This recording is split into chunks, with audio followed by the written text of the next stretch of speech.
Halo semuanya, selamat datang kembali di channel YouTube Zotma bersama saya Ahmad Fahri.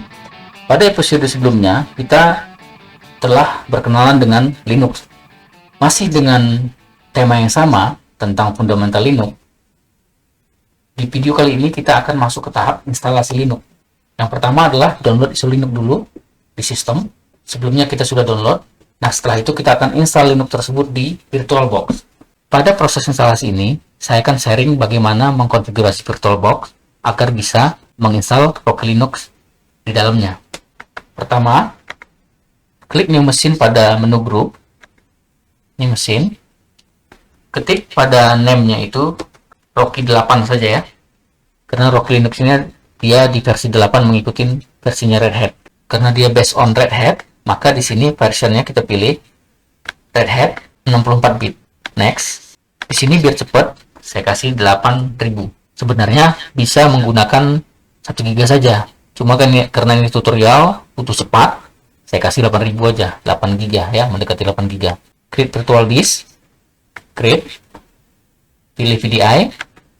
Di sini ada dynamic dan fix. Perbedaannya adalah begini. Kalau misalnya Anda sediakan 50 GB, lalu ternyata pada saat diinstal hanya kepakai 2 GB. Oke.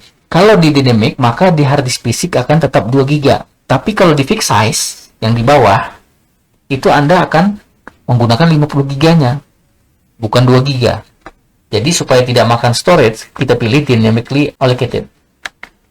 Next, di sini kita bikin 50 saja. Lalu create. Klik Rocky 8 tadi. Lalu klik setting, lalu yang pertama adalah pilih attach networknya itu ke bridge network. Dalam hal ini karena saya pakai Ethernet card, pakai jaringan Ethernet, maka saya pilih Realtek yang saya gunakan. Kalau Anda pakai WiFi, maka pilih adapter WiFi Anda. Ya, semua yang ada di sini nanti akan saya jelaskan mungkin di tips and tricks berikutnya ya, di video terpisah. Lalu storage, di sini pilih Rocky 8. Jadi kalau Anda, ini kebetulan sudah pernah saya coba ya, jadi kalau awalnya itu Anda choose this file, lalu Anda pilih, cari rel ini, setelah itu open, ya. Karena ini sudah ada, maka saya pilih Rocky saja, lalu OK. Setelah OK, maka kita klik start. Oke, tunggu sebentar. Saya mau lebih cepat lagi nih. Saya mau bikin instalasi prosesnya itu cepat, maka saya naikkan lagi tuh prosesornya menjadi berapa? Coba 4. Secepat apa sih gitu ya? Sebenarnya 1 cukup ya kalau untuk Anda coba di rumah yang speknya rendah. Bikin 1 aja untuk CPU dan 1 untuk RAM. Ya, karena saya ini bikin tutorial butuh cepat, maka saya bikin speknya tinggi. Lalu klik start. Tunggu beberapa saat. Di sini pilih Rocky 8. Lalu start.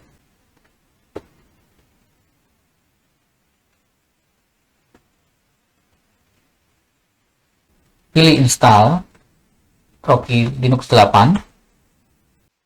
Ini adalah boot pertama kali. Starting installer ya, sudah mau mulai instalasinya. Proses instalasinya itu gampang sekali, nanti Anda tinggal lihat saja. Ada pilihan-pilihan yang simpel gitu ya, tidak seperti dulu lah. Kalau dulu instalasi Linux itu susah. Sekarang makin kesini makin gampang. Nah, ini adalah tampilan pertama kali.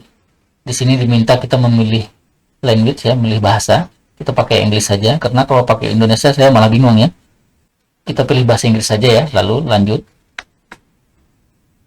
Di sini pilih installation destination. Sebenarnya kita bisa custom ya untuk partisi-partisinya, tapi di sini saya tidak ke situ. Saya ke proses cepat installnya aja dulu. Nanti untuk partisi-partisi mungkin di tips and trick. Diklik lagi saja, lalu done.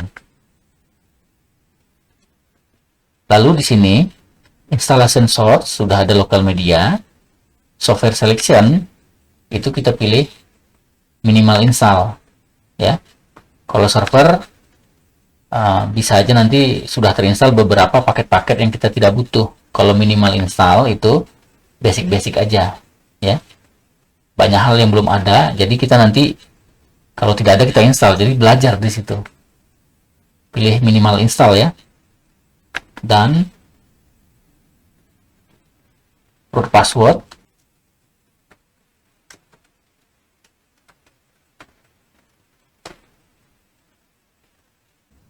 Bikinnya bebas ya, terserah Anda, tapi bikinlah password yang sesulit mungkin.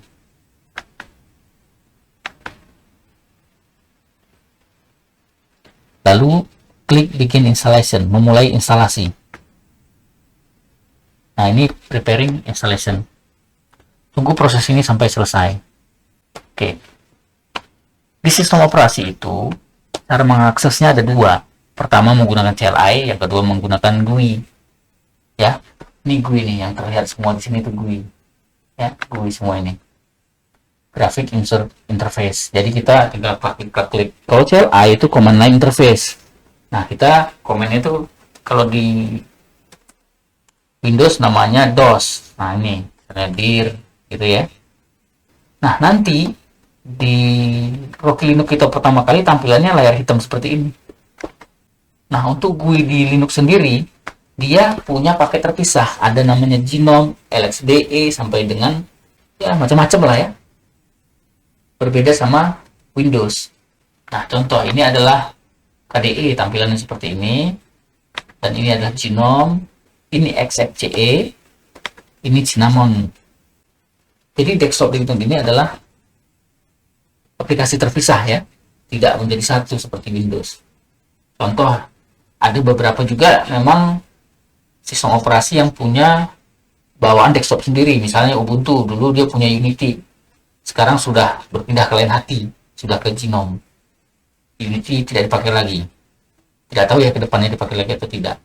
Nah, di PinOS dia punya desktop Deepin sendiri, tampilan sendiri. Seperti itu.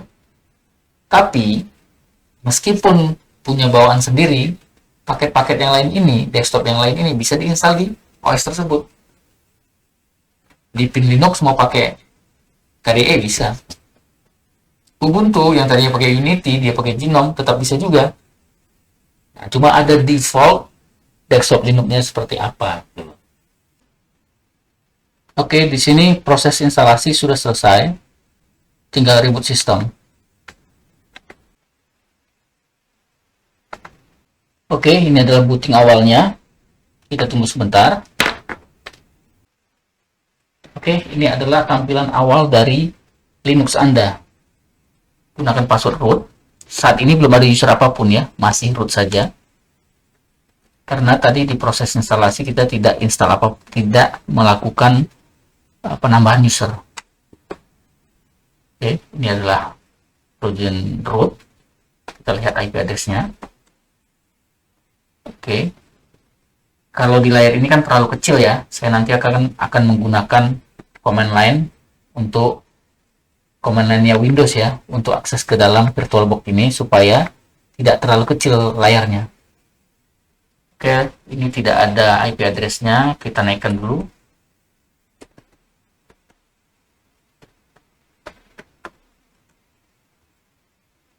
If up inp0s3 itu artinya adalah interface up, naikkan interface up. INP0S3 itu adalah Ethernet-nya, ETH0, ETH1 kan gitu ya kalau di Linux seperti itu. Rocky Linux pakainya INP0S3. Oke, kita lihat IP address-nya. Jangan stres dulu dengan komen ini karena saya belum ajarin memang ya. Saya belum ajari. Nanti perlahan akan saya ajarin. Oke, perhatikan di sini. Kita sudah dapat IP 192.168.100.227/24. Bagi yang Anda tidak mengerti network, tidak masalah. Nanti kita akan belajar tentang network juga di sini ya. Oke, IP ini catat ya, kita catat 192.168.100.227. Oke, kita manfaatkan SSH client yang ada di Windows. Masukkan IP-nya, usernya dulu, root at 192.168.100.227. Jadi ini adalah login ke server Anda ya, supaya tampilannya langsung enak dilihat saja. Oke, ini tadi pilih yes ya, supaya koneksinya itu memang trusted, Dan nanti Anda diminta password, masukkan password root yang Anda bikin di Linux Anda tadi. Nah, ini sama tidak ada IP address-nya, kita lihat ya. Sama ya. 227. Nah, di sini saya akan sharing tentang Linux menggunakan command line yang ada di Windows saja, supaya tampilannya besar, gede ya. Jadi kalau saya ngetik apa aja, terlihat gitu loh. Ya, tuh, terlihat. Sangat beda dengan kalau saya pakai yang ada di VirtualBox, terlalu kecil. Nah, di sini besar supaya enak melihatnya. Oke, demikian saja. Jangan lupa subscribe dan berikan komen Anda. Jika saya ada waktu akan saya balas komen-komen Anda. Ya, mungkin itu saja dari saya. Sampai ketemu di episode berikutnya tentang bagaimana akses ke sistem Linux. Oke, sekian dan terima kasih.